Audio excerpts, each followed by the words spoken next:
सार्वजनिक ठिकाणी आढळलेले तसेच नागरिकांना नेहमी भीती वाटणारे नाग, घोणस, इंडियन कोब्रा, पटेरी मण्यार याशिवाय विरुळे, धामण, मांडूळ आदी बिनविषारी सर्प पकडून त्यांना निसर्गाच्या सानिध्यात सोडणाऱ्या सर्पमैत्रीण नागेश्वरी केदार यांनी पुन्हा एकदा नारायणगाव महाविद्यालयाच्या परिसरात आढळलेला इंडियन कोब्रा जातीचा नाग गुरुवारी सकाळी पकडून निसर्गाच्या सानिध्यात सोडून दिला।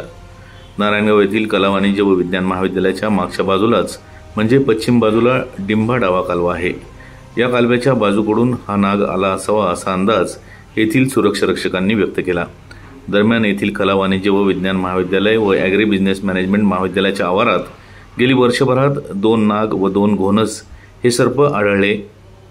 या चारही विषारी सापांना सर्पमैत्रीण नागेश्वरी केदार यांनी पकडून निसर्गाच्या सानिध्यात सोडले होते। गुरुवार दिनांक 28 रोजी सकाळी हा नाग पकडून निसर्गाच्या सानिध्यात सोडण्यात आला आहे, अशी माहिती महाविद्यालयाच्या सुरक्षा रक्षकांनी दिली आहे।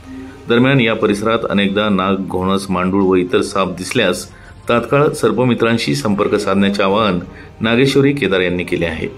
याच बातमीचा आढावा घेतला आहे आपला आवाज न्यूज नेटवर्कचे कार्यकारी संपादक किरण वाजगे यांनी। पाहूयात।